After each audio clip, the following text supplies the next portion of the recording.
What's good?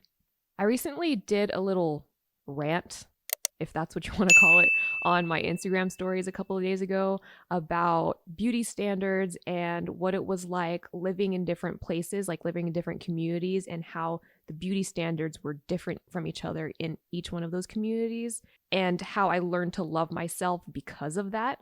It was really well received and I got a lot of messages from it, so it kind of inspired me to film today's video. Thank you so much, Estee Lauder, for sponsoring this video. Their recently launched beautiful Magnolia Eau de Parfum has a blend of lush magnolia, which is one of my favorite floral scents, by the way, warm woods, solar gardenia, and luminous musk. They say that each note draws you deeper into a love story from beginning to end, which I think is so cute. And to tie into that theme of a love story, I wanted to talk a little bit about how I learned to love myself, the greatest love story of all time. So let's start from ground zero. So for anyone that doesn't know, I am a military brat, so I kind of had a nomadic upbringing in that I was constantly moving all over the place all the time. I was moving to different cities, different states, and even different countries. Basically, every year I was brought into a new environment, and it was kind of difficult to assimilate sometimes because every community had their own culture, their own beauty standards, the way that they talked, the way that they dressed, etc. And because of this, I never felt like I fit in any community I was a part of. I talked differently, I looked different, I dressed differently, I wore the wrong type of sneakers, I did my hair the wrong way. Basically, I did everything the wrong way in every place that I ever lived in. And I didn't understand it at the time, but in retrospect, I'm kind of grateful for, having had those experiences, because as an adult, it made me understand how subjective beauty standards really are. Fashion trends and beauty standards, they're contingent upon region, culture, country, city, and even time. I mean, do you guys remember how like a few years ago, you wouldn't be caught dead in a pair of bootcut jeans, but now in the year 2021, like you will not be caught in a pair of skinny jeans or else you're off trend. Like, come on now, girl. I specifically remember some of my classmates when I was younger getting bullied for like having freckles on their face. And now, what do you see on social media? People are literally drawing freckles on their faces. Some people are even getting them tattooed. I specifically remember characters from early 2000s movies saying stuff like, "Does this make my butt look big?" And like not in a good way. But now look at mainstream media in the year 2021. When I lived in Houston, Texas, in a predominantly black neighborhood, I was always told how pretty my hair was because it has like a loose curl pattern. Yet, when I lived in the Philippines, I was literally bullied for not having straight hair. I had the same hair. It was just perceived differently in different places. I think one of the biggest lessons that I learned living in different places and interacting with different people made me realize that, like, truly beauty is so subjective. And I know that, like, we talk about this all the time. You've probably heard this all the time. Oh, beauty is in the eye of the beholder, or the grass is greener on the other side. But it's true. I was insecure about something that people in another country were getting cosmetic procedures to achieve. It was the current society that I was living in that made me insecure about who I was and the features that I was born with. And once I started to unpack that, I started to find true confidence, like true self-confidence and love for myself. And once I released myself from the shackles of trying to conform to what everyone else was doing, which got exhausting, by the way, because we were moving somewhere new every year. But I started to recognize like who I was as a person, independent of external pressure or opinions or expectations.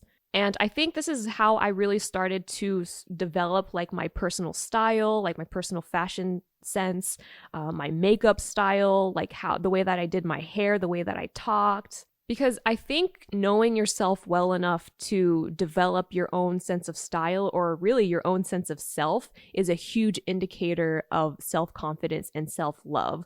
Like, you love yourself enough to dress however you want, or do your hair however you want, or talk the way that you want without thinking about what other people are going to think of you. And I don't care how corny this sounds, but these are the things that make you unique. Like, being yourself is literally your superpower. And, sure, perhaps some people, are going to judge the decisions that you make, but is that person paying your bills? Is that person loving themselves as much as you love yourself? Probably not. And that is why they are in your face projecting, because they are envious of how comfortable you are with yourself. I don't know, there was something so liberating about walking outside in the rain or going to the pool without worrying so much about my flat ironed hair getting curly. There was something so liberating about going on an amazing vacation in Hawaii and not caring about if people were going to comment on how tan I got. I don't know, there's something very liberating about doing exactly what I wanted to do and doing so unapologetically. It's very liberating, it's empowering, and I truly feel like the best version of myself because of it. I think one way that everyone can learn to love themselves is to get reacquainted with themselves. I feel like when you're constantly listening to other people's opinions about yourself, you kind of forget who you are. You kind of lose yourself. You forget what you like, you forget what you don't like. So get reacquainted with yourself. For example, personal style. Throughout history and throughout cultures, people have used personal style and fashion as a way to express themselves. I personally love using personal style to express myself. I don't know, I feel like it shows how comfortable I am with myself. I'm comfortable enough with myself to wear this out in public where people are going to see me wearing this. And one way you can find your own personal style is to make 2 lists. So one column for styles you like and one column for styles you don't like. It's just as important to know what you don't like as knowing what you do like. Ask yourself why you like certain styles and ask yourself why you don't like certain styles. Really get to know yourself. I have a few videos that dive a bit deeper into this topic, so if you are interested, I will leave those videos in the description box down below. Let's talk about signature scents. I love using fragrances to engage my senses. A good fragrance will make me feel more put together, more elevated, and just more confident. When I spray some fragrance on me, don't play with me, you know what I'm saying? And I think finding your signature scent is a really great way to get to know yourself, because you're engaging, your sense of sight with your personal style, right? Well, why don't you just engage your smell with a good old fragrance? This is the brand new beautiful Magnolia Eau de Parfum by Estee Lauder. It has a really light and fresh scent that is still a little sweet. I love Magnolia, and I not only love the scent, but it also is just a really beautiful flower. And actually, I want to show you this picture I took on one of my morning walks of a magnolia tree in my neighborhood. She's so pretty. I love her. If you're interested in trying out beautiful Magnolia for yourself to see if it is the right scent for you, I will leave all of that information in the description box down below. Grooming and makeup.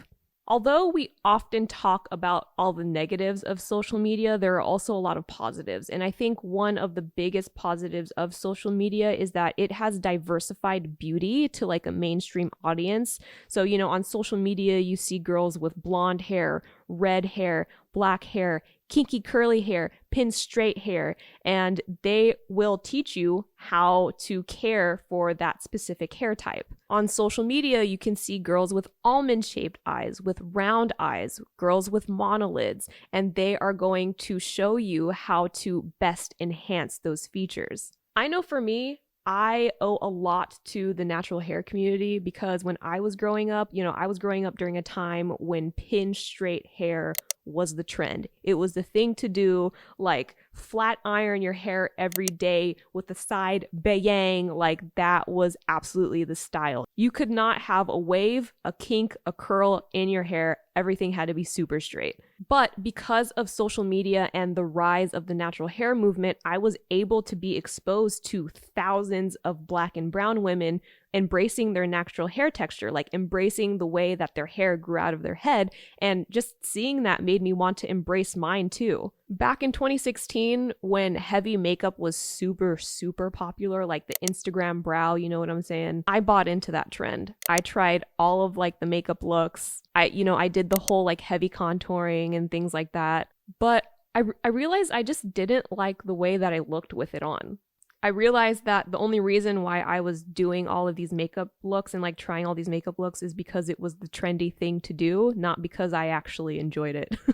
So from that point on, I decided that I was just going to create like a signature makeup look for myself. And I was just going to stick to it because I know how I like my face to look, and it wasn't what I was doing. So we made some changes. I really am a huge fan of enhancing and honoring my features as opposed to trying to change them with contouring and highlighting. And there's nothing wrong with contouring and highlighting. It's just not something that I personally wanted to do every day. I really like my face to look a certain way. And, heavy makeup wasn't what I wanted it to look like. And every single makeup look that you've seen in my videos or on my Instagram since 2016 has been me trying to hone in on trying to figure out how I wanted to do my makeup. Like I remember back when I first started trying to figure out how I wanted to do my everyday makeup, I went really ham on the nose contouring. Like people were asking me if I got like a nose job, and I was like, oh, that's interesting. Because I made my nose like look different. So now I don't really do that. Eventually I found out what I liked, and I found out what worked best for me. So I say all of this just to remind you guys that you do not need to succumb to any beauty trend. You can totally just honor your own features and find what works best for you. And actually it'll be even more sustainable this way because beauty trends are just that. Trends. They are constantly changing all the time. They're always changing. I used to be made fun of for my lips, and now people are literally getting lip injections. If you know what you want to look like and you honor your features, you are always going to be comfortable with yourself. Being you is always classic. Being you is your superpower. Again, I don't care how corny it sounds. It's true. And now, a bonus category. Your environment. This pandemic has made me realize how much I actually care about and value my environment. Like being locked inside the house made me look at my space and recognize that like this place is my sanctuary and it should be treated as one. Like I remember the first month of lockdown, I looked around my apartment and I was like, wow, I hate everything in here. So I tapped into my interior design skills that I literally honed in the past 12 months, and I started to create a space that I loved. I was very intentional with every piece of furniture that I got. I was very intentional with every art piece that I put in here. When someone walks into my home, I don't want people to just think, oh, this is nice. I want people to walk into my home and say, wow, this is Asia's home. It's really nice. It's so her. I think that interior design could be and should be an extension of who you are. Just how your personal style is an extension of who you are. It's a way to express yourself. I really think that being intentional with your space and, designing your interior can really help express yourself as well. And you'll be surrounded by things that make you happy all the time. And it doesn't even have to be anything like crazy or too expensive. Like it could just be as simple as, cleaning out the bookshelf in your living room and styling it in a way that is more visually appealing. Or buying an affordable lamp to create a really nice ambiance to feel cozy at night. Or maybe it's just like reorganizing your desk space so that it looks prettier and it's more likely to keep you inspired and creative. Take a look at your space and ask yourself, how can I make my space more me? I hope this could lay out a primer or a foundation for your own self-love journey. I know that these tips have definitely helped me in mine. So let me know in the comments if any of these tips have helped you, or if you have any tips yourself that you would love to share with other people. Let everyone know in the comments down below. Thank you so much for watching this video. Thank you so much, Estee Lauder, for sponsoring this video. And I'll catch you guys next time. Peace.